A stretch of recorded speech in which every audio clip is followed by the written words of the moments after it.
स्वागत, नमस्कार। आप दूर दूर से मेरी बात सुनने आए, इसके लिए दिल से मैं धन्यवाद करता हूं। मध्य प्रदेश के अब मेरे काफी दौरे लग गए हैं और मैं 100% कह सकता हूं कि यहां पे कांग्रेस पार्टी का तूफान आने जा रहा है।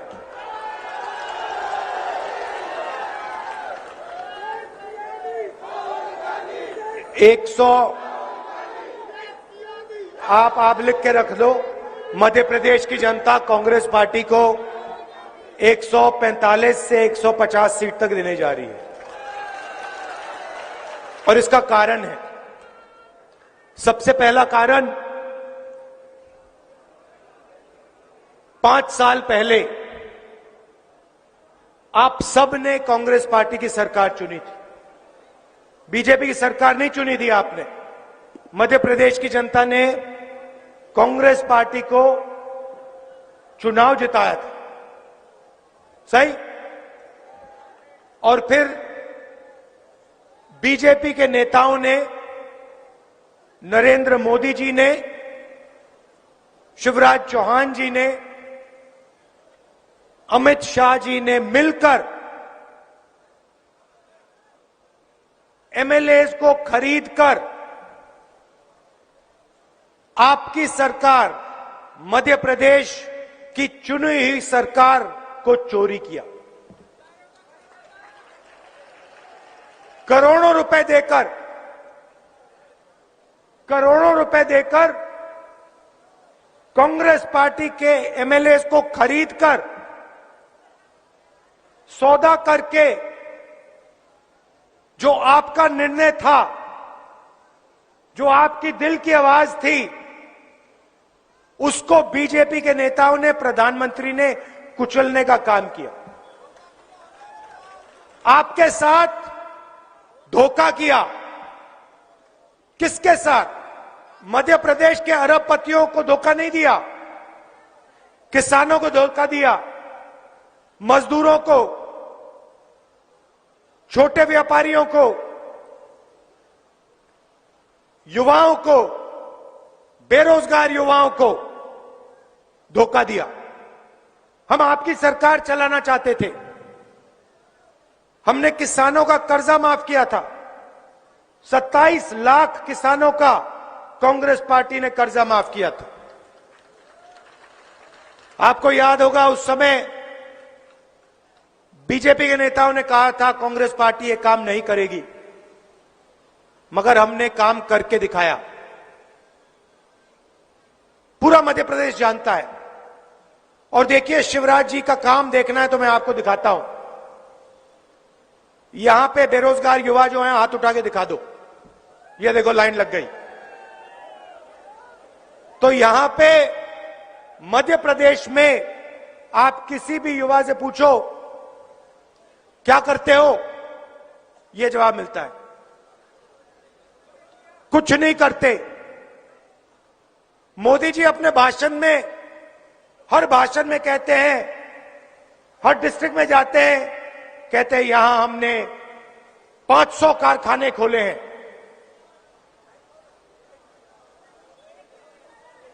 एक दिखा दो मुझे जो कारखाना खोला हो नरेंद्र मोदी जी ने, अमित शाह जी ने, शिवराज चौहान जी ने। मैं देखना चाहता हूं कहां है ये कारखाना। एक भी नहीं है। अभी यहां स्टेज पे मुझे बताया गया 1700 करोड़ रुपए आपके शहर के लिए भेजे गए, इंफ्रास्ट्रक्चर के लिए, सड़कों के लिए। आप तक 1 रुपया नहीं पहुंचा। इनके भ्रष्ट मंत्रियों के जेब में चला गया, आपके जेब में, आपके सड़कों पे, आपके बच्चों को नहीं मिला। तो देखिए, हम बीजेपी से लड़ते हैं। कर्नाटक में हमने इनको मार के भगाया है, हिमाचल प्रदेश में मार के भगाया है, नफरत के साथ नहीं। देखो, हम नफरत के बाजार में मोहब्बत की दुकान खोलते हैं। हम अहिंसा के सिपाही हैं, हम मारते नहीं हैं। मगर मध्य प्रदेश में प्यार से मारकर हमने इनको भगाया, कहा कि भाई तुम्हारे यहां भी जगह नहीं है। तुमने कर्नाटक को बहुत बुरी तरह लूटा, 40% सरकार चलाई, चलो भागो यहां से, अब कांग्रेस पार्टी की सरकार आएगी। और सिद्धरामैया जी से मैं आपको बताता हूं, मैंने सिद्धरामैया जी को पहली बात क्या बोली, पहली बात बोली, सिद्धरामैया जी और मैं बैठे, वहां के चीफ मिनिस्टर हैं, मैंने उनसे कहा देखिए सिद्धरामैया जी, यहां पे येद्दुरप्पा जी और बीजेपी ने कर्नाटक की जनता से करोड़ों रुपए चोरी किए हैं। अब आपका काम, सिद्धरामैया से मैंने कहा, अब आपका काम, जितना पैसा पिछले 5 सालों में, वहां भी भैया उन्होंने चोरी की थी, सरकार यहां भी चोरी की, वहां भी चोरी की थी, जितना पैसा इन्होंने पिछले 5 सालों में गरीबों के जेब से लिया है, मैंने चीफ मिनिस्टर से कहा उतना पैसा आप गरीबों के जेब में डालोगे। आप अकाउंट निकालो, जितना इन्होंने अरबपतियों को दिया उतना आप गरीबों को दोगे। यहां पे गैस सिलेंडर का क्या रेट है? 1200। कर्नाटक में जानते हो क्या रेट है? 500। 500 रुपए का सिलेंडर है। यहां हमारी माताएं बहनें आई हैं, यहां 1400 है ना, वहां 500 है, ठीक है, तो वहां पे 900 रुपए तो गैस सिलेंडर के बचे कर्नाटक में महिलाओं के। अब दूसरी बात सुनिए, सिद्धरामैया जी ने, कांग्रेस पार्टी ने कर्नाटक में महिलाओं के लिए, चाहे वो बुजुर्ग हो,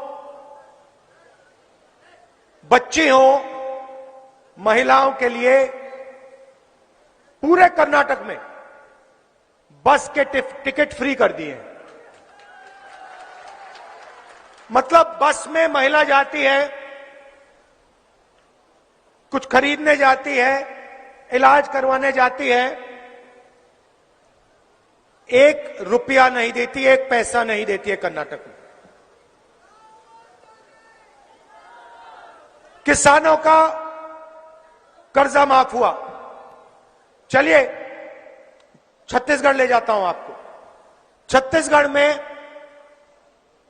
वही बात मैंने चीफ मिनिस्टर से कही, जितना पैसा इन्होंने छत्तीसगढ़ के किसानों से लूटा है उतना पैसा आप छत्तीसगढ़ के किसानों को दोगे, यह मैंने कहा। हमने वायदा किया था धान के लिए छत्तीसगढ़ में 2500 रुपए प्रति क्विंटल मिलेगा, गारंटी कर दी हमने। चुनाव के एकदम बाद 2500 रुपए प्रति क्विंटल उनका दाम हो गया। आप जानते हो छत्तीसगढ़ में दाम क्या है आज?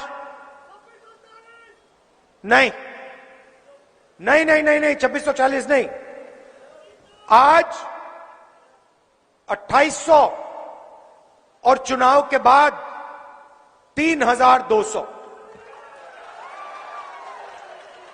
मजदूरों को 10,000 रुपए मिलते हैं मजदूरी के लिए सरकार से।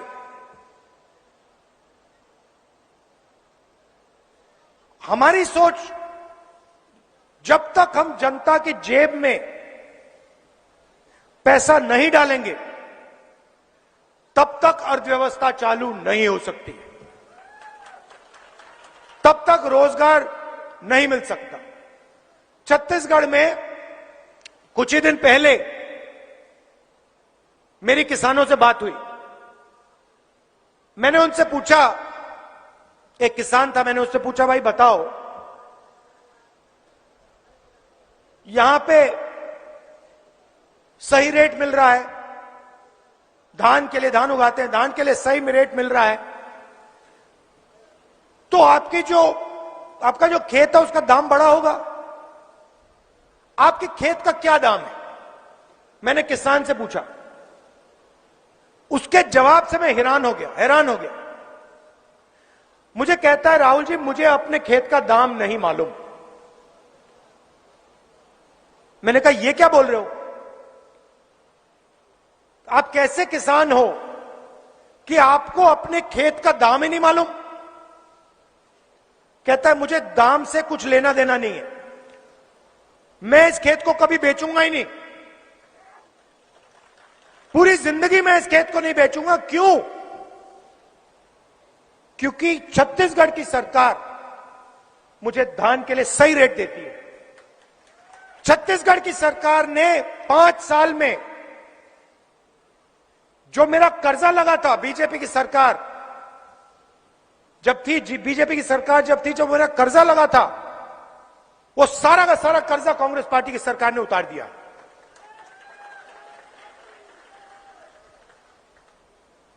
उसने मुझे बताया, राहुल जी मैं सोचता था किसी दिन स्कूटर खरीदूंगा, स्कूटर छोड़िए मैंने गाड़ी खरीद ली है।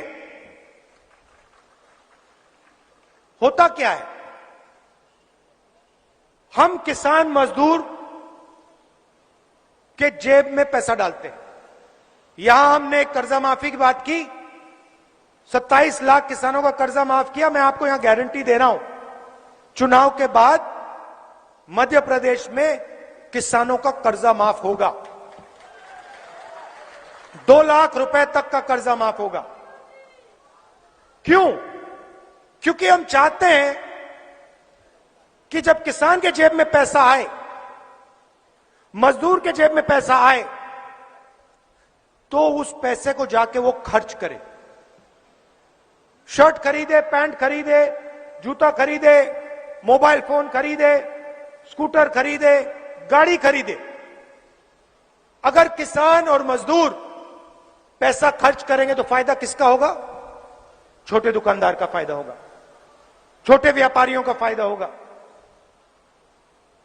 छोटे व्यापारियों का फायदा होगा, छोटे दुकानदारों का फायदा होगा, बेरोजगारी मिटेगी। चेन है भाई और बहनों, चेन है, और चेन की नींव, फाउंडेशन किसान और मजदूर है। अगर हिंदुस्तान का, मध्य प्रदेश का किसान और मजदूर मजबूत नहीं है तो हिंदुस्तान कमजोर है, सीधी सी बात है। अब हम क्या करते हैं, हम पूरा का पूरा फोकस गरीबों पर लगा देते हैं, पैसा हम आपकी जेब में डालते हैं। वो क्या करते हैं, बड़े बड़े कॉन्ट्रैक्टर्स को वो कॉन्ट्रैक्ट देते हैं, अदानी जी को, अंबानी जी को, आपका धन पूरा का पूरा वो पकड़ा देते हैं। अदानी जी का बैंक लोन माफ होता है। नरेंद्र मोदी जी ने 14 लाख करोड़ रुपए अरबपतियों का, हां चौंक गए, सच है, 14 लाख करोड़ रुपए अरबपतियों का माफ किया। यह पैसा अदानी का नहीं है। यह पैसा कहां से आता है? जीएसटी से आता है। जीएसटी का पैसा कौन देता है? आप क्या सोचते हो अदानी देता है? आपने ये शर्ट खरीदी, जीएसटी का पैसा दिया। यहां आए, स्कूटर में आए, पेट्रोल डाला, जीएसटी का पैसा दिया। बिजली का स्विच चलाया, अदानी को पैसा गया। तो आप लोग पैसा देते हो। एयरपोर्ट आपका, पोर्ट आपका, सड़क आपकी, सब आपका है। क्यों पैसा आपके जेब से आ रहा है? जब उनका कर्जा माफ होता है, बैंक के पास पैसा कहां से आता है? पब्लिक सेक्टर बैंक है, स्टेट बैंक ऑफ इंडिया, कहां से आ रहा है पैसा? आसमान से तो नहीं गिर रहा है, ऊपर से तो नहीं आ रहा है, आपकी जेब से आ रहा है। तो हिंदुस्तान में, मध्य प्रदेश में क्या हो रहा है? आप जाते हो, पेट्रोल पंप जाते हो, आपको पता नहीं लगता, बस ये कमी है। पेट्रोल पंप में जाते हो, पेट्रोल भरते हो स्कूटर में, वहां पे मीटर चलता है, एक मीटर आपको दिखता है और दूसरा मीटर वहां पे अदानी का चलता है। वो मीटर आपको नहीं दिखता। फिर आप घर में जाते हो, आप बच्चे से कहते हो बेटा पढ़ना है तुम्हें, इंजीनियर बनना है, डॉक्टर बनना है, बेटे से कहते हो, बेटी से कहते हो, वो लग जाते हैं, पढ़ाई शुरू करते हैं, शाम का समय आता है, आप लाइट स्विच ऑन करते हो, उसके बाद आपका बिल आता है, आप कहते हो अरे हजारों रुपए चले गए, मगर आपको यह नहीं दिखता कि उस बिल के साइड में एक कॉलम है अदानी। वो दिखता नहीं आपको, मगर वो हो रहा है। तो पूरा का पूरा फायदा अदानी, अंबानी, इन सबको ये देते रहते हैं। अच्छा, आप देखिए, एक और चीज नोट कीजिए। अभी ये भाषण चल रहा है, दिख रहा है आपको? भाषण चल रहा है। यहां पर कितने मीडिया वाले हैं? एक कैमरा दिख रहा है आपको बड़ा, एक है ना। नरेंद्र मोदी के सामने 50-100 कैमरा क्यों लगे रहते हैं?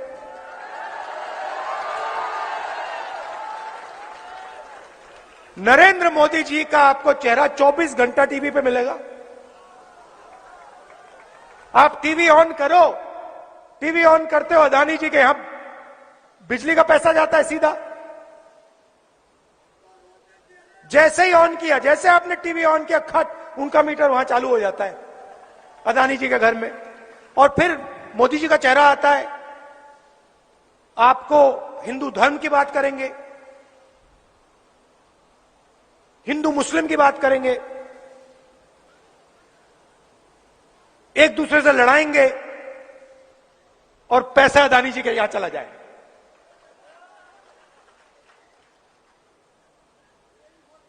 मैं किसानों की बात करता हूं,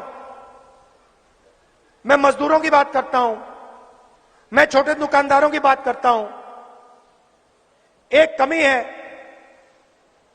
छोटे दुकानदारों के पास, किसानों के पास, मजदूरों के पास मीडिया का रिमोट कंट्रोल नहीं है।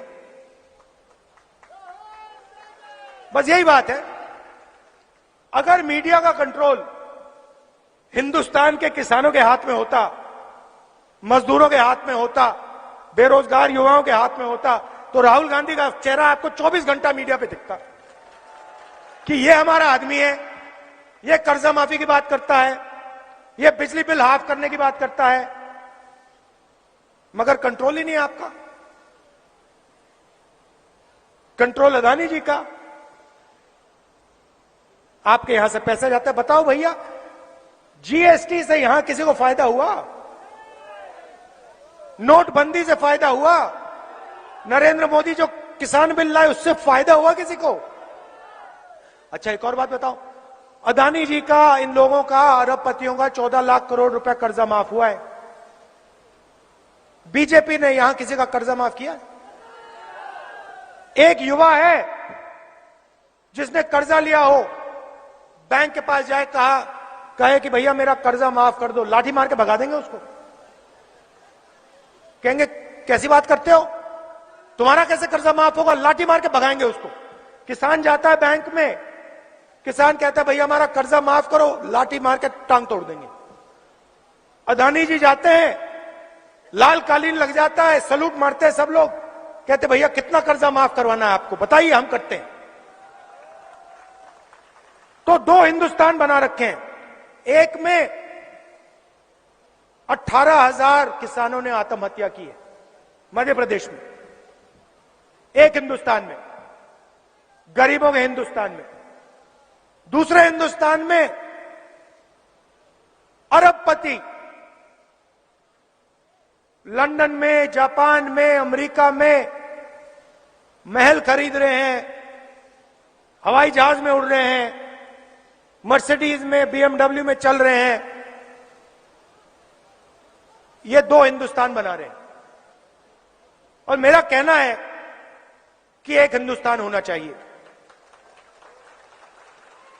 उसमें सबकी इज्जत होनी चाहिए, और उस हिंदुस्तान की रीढ़ की हड्डी किसान, मजदूर और युवा है।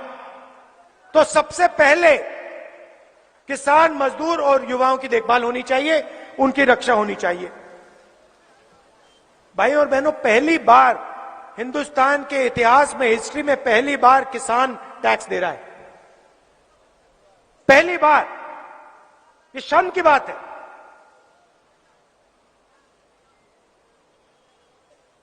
बीमा का पैसा आप उससे चोरी करते हो,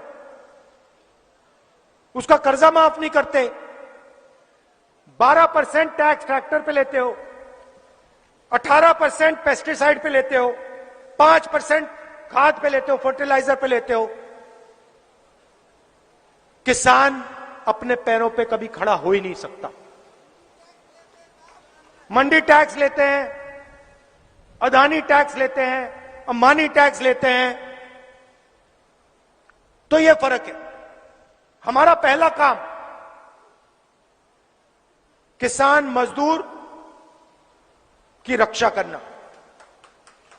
दूसरा काम, और मैंने छत्तीसगढ़ के चीफ मिनिस्टर से यह कहा और यही हम यहां करने जा रहे हैं। छत्तीसगढ़ में हमने कहा कि देखिए, जो भी किसान उगाता है, अलग अलग डिस्ट्रिक्ट्स में हमारे किसान अलग अलग चीजें उगाते हैं। कहीं आम उगता है, कहीं धान उगाते हैं, कहीं गेहूं, अलग अलग चीजें, कहीं टमाटर, कहीं आलू। छत्तीसगढ़ में हमने कहा है कि देखिए, हर डिस्ट्रिक्ट में जो डिस्ट्रिक्ट के किसान उगाते हैं, उसका वहां पर फूड पार्क लग जाना चाहिए। फैक्ट्रियां अगर वहां टमाटर उगाते हैं तो टमाटर केचप की फैक्ट्री वहीं उस डिस्ट्रिक्ट में लगनी चाहिए। अगर आम तो अचार, आम के जो सॉसेज होते हैं, जूसेज होते हैं, उसकी फैक्ट्री वहां लगनी चाहिए। और छत्तीसगढ़ ने जाल बिछा दिया। और हमारा छत्तीसगढ़ में अगला कदम क्या है?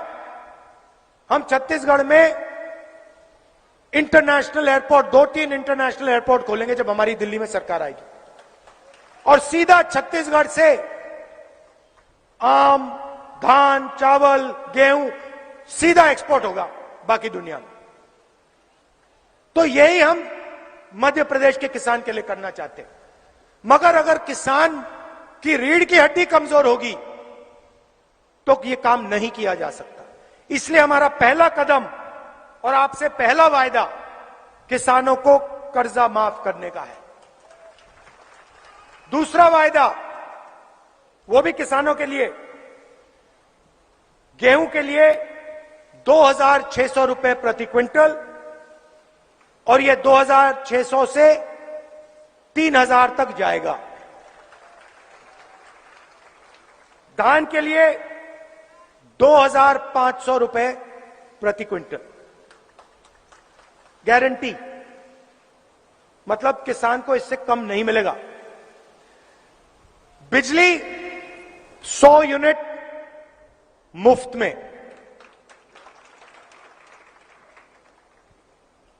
और 200 यूनिट उसके बाद वाले हाफ। अगर बेटी होगी, तो 2.5 लाख रुपए बैंक अकाउंट में, और 1,500 रुपए हर महीने मध्य प्रदेश की हर महिला को। मतलब हम आपके बैंक अकाउंट में पैसा ट्रांसफर करना चाहते हैं, क्योंकि हम जानते हैं जब तक हमने आपके बैंक अकाउंट में पैसा नहीं डाला, तब तक इन शहरों में, इन सड़कों पर, कस्बों में, गांव में पैसा नहीं जाएगा। जब तक पैसा नहीं जाएगा, अर्थव्यवस्था नहीं चालू हो सकती।